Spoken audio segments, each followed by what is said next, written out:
Hey guys, welcome back to the channel. तो आज हम रिएक्शन देने वाले हैं आदित्य सैनी की एक नई वीडियो को, जिसका टॉपिक है how bloggers are killing you, the dark truth of blogs. तो चलिए देखते हैं क्या है इसमें। Vlogging is extremely dangerous.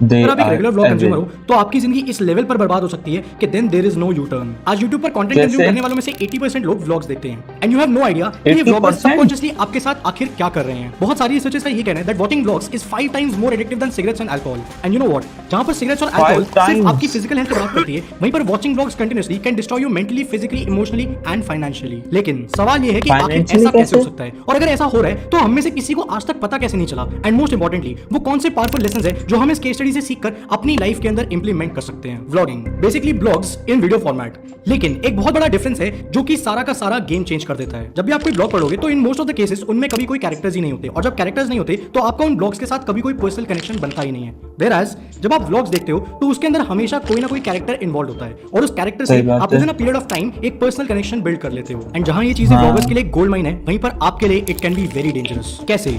इस चीज को समझने के लिए आपका इन 3 चीजों को समझना बहुत ज्यादा जरूरी है। नंबर 1 कि व्लॉग्स का आखिर बिजनेस मॉडल कैसे काम करता है। नंबर 2 कि व्लॉग्स की वजह से क्रिएटर्स की लाइफ में आखिर कैसा डिस्ट्रप्शन है। And third and most importantly कि आप एज व्यूअर्स जब इन व्लॉग्स को देखते हो तो आपकी लाइफ कैसे खराब हो रही है। अगर आप व्लॉग्स के बिजनेस मॉडल को सिर्फ ऊपर से देखोगे तो आपको एक ही चीज दिखेगी, and that is YouTube AdSense monetization. And that is true, चाहे गौरव तनेजा सर हो या फिर Saurabh Joshi, with on an average 180 to 200 million views a month, they are earning in crores. लेकिन क्या आपने कभी ये सोचा है कि ये लोग आखिर यहां तक पहुंचे कैसे? क्योंकि it's not what it looks like. इस लेवल का फैमिली व्लॉगर बनने का प्रोसेस कुछ ऐसा दिखता है। स्टेज 1 यू स्टार्ट व्लॉगिंग और आप अपनी लाइफ के कुछ एक्सपीरियंसेस शेयर करना शुरू करते हो, जिसके बाद आप मूव करते हो स्टेज 2 पर, जहां पर आप ये फिगर आउट कर लेते हो कि आखिर आपकी ऑडियंस कौन है और उनको किस तरीके का कंटेंट देखना पसंद है। जैसे एक व्लॉगर स्टेज 1 और स्टेज 2 को क्रॉस करता है, after that they start to experiment, और इस एक्सपेरिमेंट के दौरान उनके पास काफी सारी नई ऑडियंस भी आती है, और वो लोग अपने व्लॉग्स के अंदर नए कैरेक्टर्स को इंट्रोड्यूस करना शुरू करते हैं। वो कैरेक्टर्स उनके फ्रेंड्स हो सकते हैं या फिर उनकी फैमिली भी हो सकती है। नए कैरेक्टर्स इंट्रोड्यूस करने के बाद they start to figure it out again. वो ये फिगर आउट करते हैं कि आखिर उनका कौन सा ऐसा कैरेक्टर है जो कि ऑडियंस का फेवरेट बन चुका है। एंड नंबर 2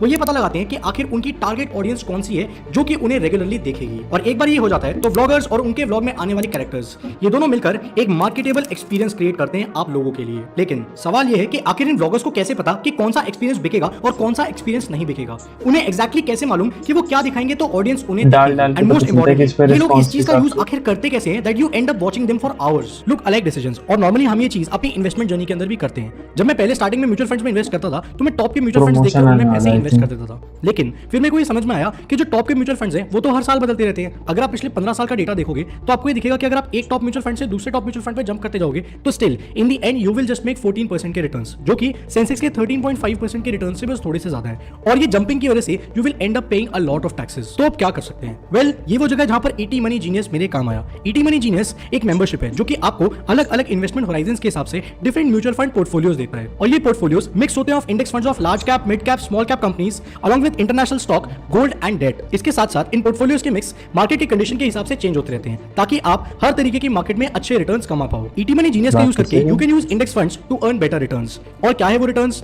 अगर आप जीनियस के हाई ग्रोथ पोर्टफोलियो में पिछले 15 साल में किन्हीं भी 7 साल के लिए पैसे इन्वेस्ट करते तो आपको मिलते 16.1% annual returns on your investment. So what are you waiting for? ET money app का लिंक मैंने आप सब लोगों के लिए डिस्क्रिप्शन और कमेंट बॉक्स के अंदर डाल दिया है। You can try it out and become an ET money genius member today. Buying psychology, आपकी मेरी हम सबकी buying psychology carry forward investment के प्रिंसिपल पर चलती है। इन सिंपल वर्ड्स, अगर आपने किसी प्रोडक्ट के अंदर इन्वेस्टमेंट कर रखी है तो you tend to spend more on it. लेकिन in case of products that are free हमारा इन्वेस्टमेंट फॉर्म बदल जाता है। Now see how this works. आप एक व्लॉग देखते हो जिसके अंदर ये व्लॉगर्स आपको एक एक्सपीरियंस सेल कर रहे होते हैं, जिस चीज को बाय आउट करने के लिए आप बदले में अपना टाइम देते हो। मोरओवर टाइम से ज्यादा आप जो व्लॉग्स में कैरेक्टर्स देख रहे हो आप उनके अंदर अपने इमोशंस इन्वेस्ट कर रहे हो। विद टाइम जैसे जैसे आप व्लॉग्स ज्यादा देखना शुरू कर देते हो आपका इन्वेस्ट किया गया टाइम बढ़ना शुरू हो जाता है। उसके साथ साथ आपने जो चीज इमोशनली इन्वेस्ट करी उन व्लॉग्स के अंदर वो भी बढ़नी शुरू हो जाती है। इन सिंपल वर्ड्स, आपका emotional investment with time vlogs के अंदर बढ़ता ही चला जाता है, जिसको और ज्यादा पावरफुल बनाने के लिए व्लॉगर्स अपनी और ज्यादा प्राइवेसी एक्सपोज करना शुरू करते हैं। Because they know this for a fact, जितनी ज्यादा प्राइवेसी वो एक्सपोज करेंगे आपका इमोशनल कनेक्शन उनके साथ उतना ही ज्यादा बढ़ता जाएगा। In very simple words, with time वो आपको अपनी प्राइवेसी बेचते चले जाते हैं और आप उनकी प्राइवेसी खरीदते चले जाते हो, और इन सारी चीजों को इंसेंटिवाइज किया जाता है खूब सारे फेम और पैसे के साथ। लेकिन ये पैसा आता कहां से है? Well, in majority of the cases 3 sources. Number 1 Google AdSense, number 2 brand sponsorships, and you know what, vloggers जो स्पॉन्सरशिप करते हैं इन मेजॉरिटी ऑफ द केसेस लोगों को ये पता ही नहीं लगता कि उन्होंने कोई स्पॉन्सर भी कर दिया है, क्योंकि आप उनका एक डेली व्लॉग देख रहे हो जिसके अंदर उन्होंने एक प्रोडक्ट को प्लेस कर दिया है, और वो चीज इतनी ज्यादा नेचुरल लगती है आपको कि आपको पता भी नहीं लगता कि उस व्लॉगर को वो चीज प्रमोट करने के लिए पैसे मिले हैं। लाइक द वे, अगर आप किसी और क्रिएटर को देखोगे या हमारा एग्जांपल देखो, आपको हर एक वीडियो में मालूम पड़ जाता है कि this video is sponsored by this particular brand, but vlogger को किस ब्रांड को प्रमोट करने के लिए पैसे मिले हैं आपको मेजॉरिटी ऑफ द केसेस में मालूम ही नहीं पड़ेगा। And third, ad cost. जो व्लॉगर्स बहुत ज्यादा ऊपर के लेवल पे पहुंच जाते हैं उन व्लॉगर्स को अलग अलग एडवर्टाइजमेंट्स में भी कास्ट किया जाता है, जिस चीज के लिए भी उन्हें पैसे मिलते हैं। एंड यू नो व्हाट, जिस व्लॉगर ने शुरुआत आपको एक एक्सपीरियंस दिखाकर करी थी, अब वो आपको एक्सपीरियंस नहीं बल्कि अपनी लाइफ सेल कर रहा है। एंड विद टाइम जैसे जैसे पैसे बढ़ते चले जाते हैं ये गैप और ज्यादा श्रिंक होना चालू हो जाता है। आई नो ये देखकर आप क्या सोच रहे हो कि हमारी साइकोलॉजी का यूज करके हमें अपनी लाइफ के एक्सपीरियंसेस सेल करके ये व्लॉगर्स क्या अमेजिंग पैसा कमा रहे हैं। We are losing time but they are making money. Well, that's not true, क्योंकि आपको बाहर से एक व्लॉगर की लाइफ जितनी ज्यादा अमेजिंग दिखती है वो अंदर से उतनी ही ज्यादा खराब होती है। Fame comes with a price. I repeat, fame always comes with a पर हमें क्या नुकसान तो हमारा हो रहा है ना, उनका हो रहा है, होने दो, हमको क्या। सही बात है। And in case of family vloggers this is the price you पे। फैमिली व्लॉगर्स के केस में उनके पास जितना भी फेम है उन्हें उस फेम के लिए ये 3 तरह के प्राइसेस पे करने पड़ते हैं। Number 1, manipulated reality. Vlogs are not real, चाहे वो किसी का डेली व्लॉग क्यों ना हो। व्लॉग में आपको व्लॉगर्स की जो लाइफ दिखती है वो लाइफ सिर्फ वो है जो वो आपको दिखाना चाहते हैं। इन रियलिटी ना तो कोई अपनी जिंदगी में इतना ज्यादा इंटरेस्टिंग है और ना ही कोई इतना ज्यादा खुश है। व्लॉग्स आर कंप्लीटली स्क्रिप्टेड, चाहे वो किसी का डेली व्लॉग क्यों ना हो। एक्चुअल रिकॉर्डिंग 2 से 3 से 4 घंटे की होती है, लेकिन आपके सामने रखा जाता है एक 10 से 12 मिनट का एंगेजिंग दिन जो कि एक्साइटमेंट, थ्रिल और मस्ती से भरा हुआ होता है। After talking to 7 to 8 vloggers हमें एक चीज कॉमन मिली, and that is unwillingness. Vloggers जानकर ऐसी एक्टिविटीज परफॉर्म करते हैं जो कि करने उन्हें पसंद भी नहीं है, बट दे डू इट क्योंकि उन्हें यह मालूम है कि ऐसा करने से वो एक बहुत ही एंगेजिंग कंटेंट बना पाएंगे जो कि उनके व्यूअर्स को पसंद आएगा। इस दुनिया में ऐसा कोई घर नहीं जहां पर जबरदस्त झगड़े नहीं होते हैं, लेकिन अगर आप किसी का फैमिली व्लॉग देखोगे तो 99% ऑफ द केसेस में आपको वो झगड़े दिखाई देंगे ही नहीं। गौरव तनेजा सर जो कि इस वक्त इंडिया के टॉप व्लॉगर्स में से एक है, उनके और उनकी वाइफ रितु मैम के लिए बहुत ज्यादा रिस्पेक्ट है, but I will show you something और इसको प्लीज आउट ऑफ कॉन्टेक्स्ट मत लेना। एरेशा के टाइम पे जितना मुझे उसने संभाला है ना, एरेशा के टाइम पे हम लोग जिस चीज से गो थ्रू किए हैं, हमने आपको शायद उसका 20% ही बताया। हम लोग बहुत गो थ्रू किए थे उस टाइम पे यार, बहुत ज्यादा गो थ्रू किए थे। हाँ, अभी कुछ खाते हैं और सुबह कुछ खाए नहीं है, एग्जाम था, it's very hard to believe, लेकिन इन्फ्लुएंसर्स आपको इमोशनली मैनिपुलेट करने के आर्ट को मास्टर कर चुके हैं। I am not trying to say कि गौरव सर ने यहाँ पे जो भी चीज बोली वो झूठ है। What I am trying to say is कि जो भी चीज आपको व्लॉग्स में दिखाई जाती है और बताई जाती है, it is completely unreal and heavily scripted. The idea of being observed changes the actions of the subject. अगर आपको ये पता है कि आपको कोई देख रहा है तो आप जानबूझकर वो चीजें नहीं करोगे जो आप तब कर रहे होते अगर आपको कोई देख नहीं रहा होता तो। फेमस व्लॉगर केसी नेस्टेट ने ये पब्लिकली आकर बोला है कि वो जानबूझकर अपनी वाइफ से आर्गुमेंट्स नहीं करते थे ताकि वो उनको व्लॉग्स में ला पाए और उनके पास लोगों को दिखाने के लिए अच्छा कंटेंट हो। Second price, privacy. व्लॉगर्स को हर दिन अच्छा कंटेंट निकालने के लिए किसी ना किसी वे में जाकर अपनी या अपने फैमिली मेंबर्स की प्राइवेसी को कॉम्प्रोमाइज करना पड़ता है। Now see how this works. जितनी ज्यादा प्राइवेसी को एक्सपोज किया जाएगा, लोगों का इंटरेस्ट उस व्लॉग में उतना ही ज्यादा बनता चला जाएगा। जितना ज्यादा लोगों का इंटरेस्ट बनता चला जाएगा, लोग उस व्लॉग के अंदर जो कैरेक्टर्स हैं उनसे उतने ही ज्यादा इमोशनली कनेक्ट होना, जैसे कि आजकल हो रहा है कि प्रेग्नेंट व्लॉग्स हो रहे हैं, 1 month 2 month इतना वो कर रखा है, बिल्कुल ही हद कर दी, इतनी प्राइवेसी डाल रहे हैं इंटरनेट पे। शुरू हो जाएंगे। जब वो ज्यादा इमोशनली कनेक्ट हो जाएंगे वो उस व्लॉग से एडिक्ट होना चालू हो जाते हैं, एंड विद टाइम जितने ज्यादा लोग एडिक्टेड होंगे उतनी ही ज्यादा व्यूअरशिप मिलेगी, और इस व्यूअरशिप का फाइनल रिजल्ट होता है खूब सारा फेम और खूब सारा पैसा। आज आप जिनके बच्चों को व्लॉग्स में देखते हो, क्या आपने कभी सोचा है कि आज से 4-6 साल बाद उन बच्चों का क्या होगा? बहुत सारी रिसर्चेस शो करती है कि जिन बच्चों को बचपन में ही मैसिव फेम का एक्सपोजर मिल जाता है, later on in life they suffer from celebrity syndrome. Vloggers अपने व्लॉग्स के थ्रू अपने बच्चों को लाखों लोगों के सामने एक्सपोज करते हैं। नाउ एवरीवन नोज देम, अपने पेरेंट्स की तरह वो भी फेमस हैं, जिसका डाउन साइड ये है कि विद टाइम उस बच्चे को इस फेम और प्यार की आदत पड़ जाती है। आगे चल के जब वो बच्चे बड़े होंगे तो वो हर जगह पर वो सेलिब्रिटी ट्रीटमेंट मांगेंगे, क्योंकि उन्हें आज बचपन में ही उस चीज की आदत लगवा दी गई है। और इस फेम का वर्स्ट पार्ट इज कि बहुत लंबे टाइम तक वो बच्चा खुलकर अपनी जिंदगी नहीं जी पाएगा, क्योंकि he will always fear judgment. और इसका एक वो भी तो है कि बच्चे की प्राइवेसी की क्या, बच्चा बड़ा होके जब उसकी पूरा बचपन उसका सब ऑनलाइन पड़ा होगा, हर किसी को उसके बारे में सब कुछ पता होगा, आगे पीछे ऊपर नीचे सब कुछ पता होगा, तो उस बच्चे की मेंटल हेल्थ पर जो फर्क पड़ेगा उसको भी तो काउंट करना चाहिए ना, वो भी बहुत ज्यादा मैटर करेगा।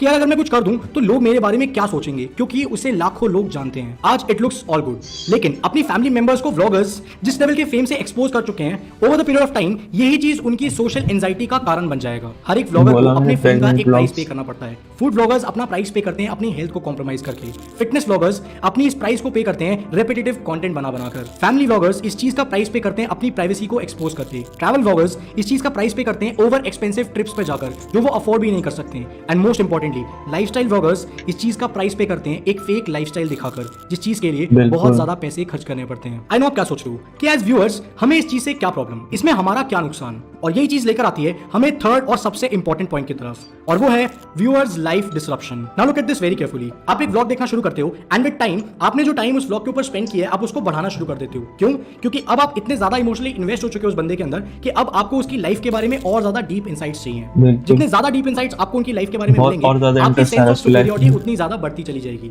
आपको अंदर से उतना ज्यादा अच्छा फील होना शुरू हो जाएगा। एंड विद टाइम आप अपना टाइम जो आप इन्वेस्ट कर रहे हो उसको और ज्यादा बढ़ाना शुरू कर दोगे, जिसका रिजल्ट निकलेगा that you start to procrastinate. आप अपने जरूरी काम छोड़ दोगे और बोलोगे कि यार ये चीजें मैं बाद में कर लेता हूं। थोड़े टाइम के बाद आप ये जो चीज कर रहे हो ये आपके सोशल सर्कल के अंदर एक बहुत बड़ी ब्रैग वर्दी चीज बन जाएगी कि आपको एक पर्टिकुलर व्लॉगर के बारे में बहुत ज्यादा पता है। लोग अपने सर्कल के अंदर शो ऑफ करना शुरू कर देते हैं कि मुझे इस व्लॉगर के बारे में तेरे से ज्यादा पता है। क्यों? क्योंकि मैं उन्हें रेगुलरली देखता आया हूं। और आपको पता है कि ये चीज खत्म कहां होती है? कांस्टेंट कंपैरिजन के स्टेट में। एक टाइम ऐसा आएगा जब आप अपनी लाइफ अपने फेवरेट व्लॉगर की लाइफ से कंपेयर करने लग जाओगे। क्यों? क्योंकि आपको उनकी लाइफ देखकर ऐसा लगता है कि मेरी लाइफ आखिर ऐसी क्यों नहीं है, मेरी लाइफ कि वो कंप्लीटली स्क्रिप्टेड है। That is not real. हम में से ज्यादातर लोग कभी इस चीज को एक्सेप्ट ही नहीं करना चाहते that with vloggers you have a para social relationship, यानी कि आपके लिए क्योंकि आप उस व्लॉगर को डेली देख रहे हो और आपको उनका इन एंड आउट पता है क्योंकि वो व्लॉगर आपको अपनी प्राइवेसी एक्सपोज कर रहे हैं। But you know what, for that vlogger you are just a stranger जिसके बारे में उन्हें कोई फर्क नहीं पड़ता। हो सकता है कि वो व्लॉगर आपके लिए आपकी फैमिली हो, हम उससे कनेक्शन बनाए बैठे हैं। रियलिटी उस व्लॉगर के लिए you are just 1 in a million fan. अब सबसे इंपॉर्टेंट वो कौन से पावरफुल लेसंस हैं जो हम इस केस स्टडी से सीखकर अपनी लाइफ के अंदर इंप्लीमेंट कर सकते हैं। Number 1, always stay mindful. No matter how much you like watching someone, you should never follow them blindly.